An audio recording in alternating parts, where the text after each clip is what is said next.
नमस्कार, मैं डॉक्टर संतोष आपका स्वागत करता हूं आज के इस नए यूट्यूब के वीडियो में। आज बात करेंगे एक खास डाउट के ऊपर जो हमारे एक डॉक्टर ने मुझे पूछा था एक वीडियो के कमेंट में।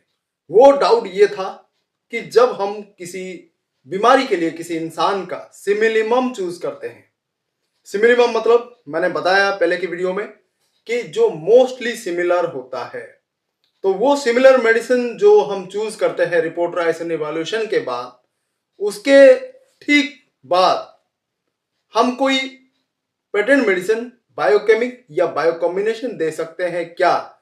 उन्होंने ये डाउट पूछा था, ये सवाल था उनका।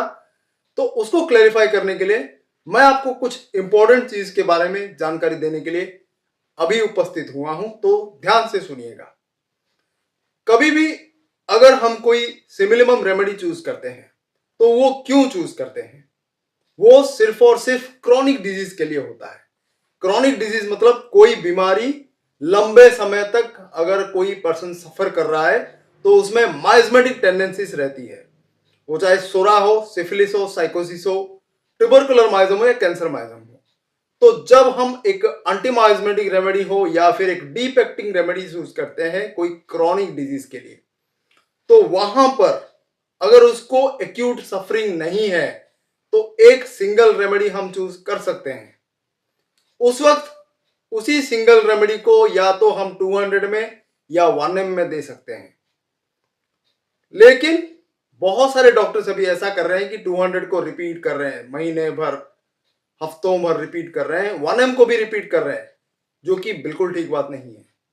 अगर कोई रेमेडी आपके लिए सबसे जो सिमिलर होता है, मोस्टली 99% ही बोल लीजिए, तो उसका एक ही सिंगल डोज बिल्कुल काम करेगा। इसमें मतलब हैरान होने की कोई जरूरत ही नहीं है, डरने की कोई जरूरत नहीं है, और उसी डर के मारे तरह तरह के दवाइयां बार बार चेंज करने की भी जरूरत नहीं है। बहुत सारे डॉक्टर्स यही करते हैं कि चलो ये यूज कर लिया, इसके बाद काम करेगा कि नहीं, फिर अगले दिन और एक दवाई, फिर अगले दिन और एक दवाई। ये एक्यूट केस में होता है और वो भी 30 पोटेंसी में दिया जाता है। 200 को बार बार हर दिन चेंजेस नहीं किया जाता, या उसको भी बार बार 4 से 5 बार 10 बार रिपीट नहीं किया जा सकता। महीनों भर अगर किसी मेडिसिन को 200 या 1 ml में आप रिपीट करेंगे तो मैंने कहा था कि एग्रावेशन हो सकता है, बिल्कुल होगा, और ऐसा देखा गया है। किसी किसी लोग तो 30 पोटेंसी में भी एग्रावेशन होता हुआ दिखाई देता है, जो कि बहुत ही सेंसिटिव होते हैं। तो जब हमने एक क्रॉनिक केस में एक सिमिलिमम रेमेडी, एक सिंगल रेमेडी चूज कर लिया, फिर उसके बाद हमको वेट करना है।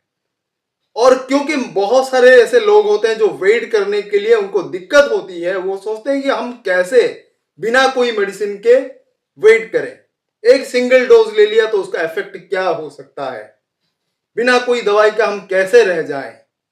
आज ही मुझे और एक कमेंट आया था, किसी ने मुझे बोला था कि सर आपने सल्फर जो वीडियो है उसमें बोला था एक बूंद को 1 कप पानी में मिला लो, उसको घोलकर 1 चम्मच पी लो, बाकी फेंक दो।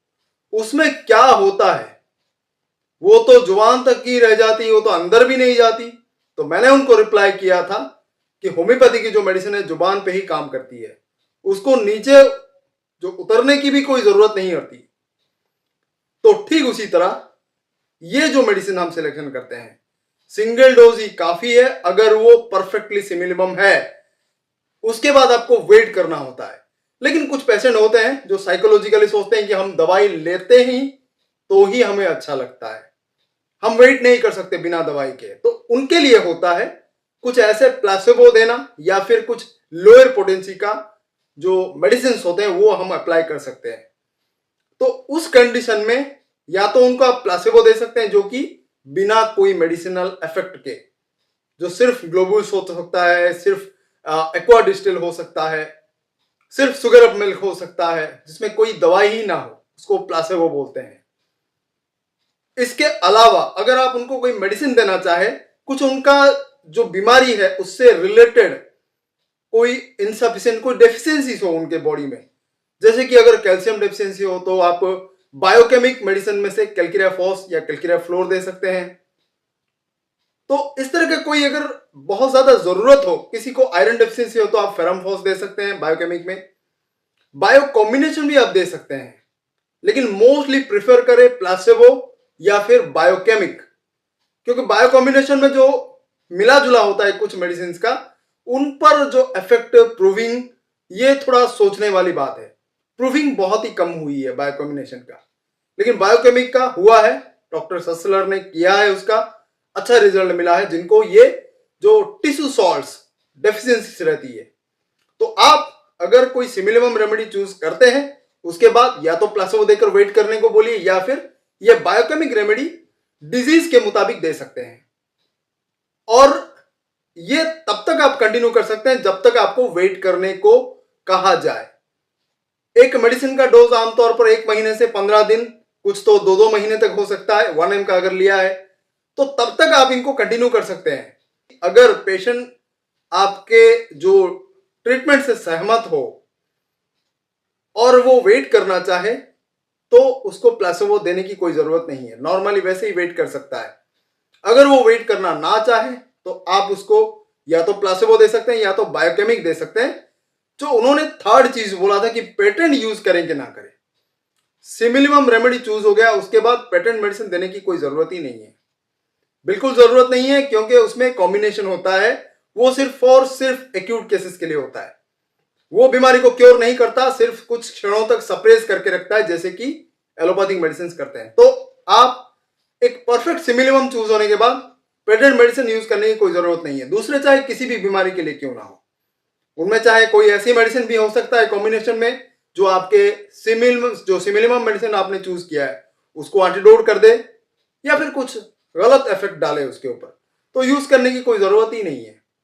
सिर्फ और सिर्फ आप अगर सिमिलम यूज करते हैं उसके बाद या तो प्लासेबो दीजिए या फिर बायोकेमिक दीजिए।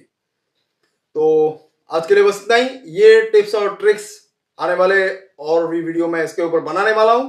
जो भी आपके मन में डाउट है वीडियो के कमेंट बॉक्स में भेज सकते हैं, मैं उनके ऊपर वीडियो बनाऊंगा अगर वो बहुत ही इंपॉर्टेंट है, सबके लिए जानना महत्वपूर्ण है। तो बहुत बहुत धन्यवाद। आज के लिए बस इतना ही। देखते रहिए, keep sharing all my videos. Thanks a lot.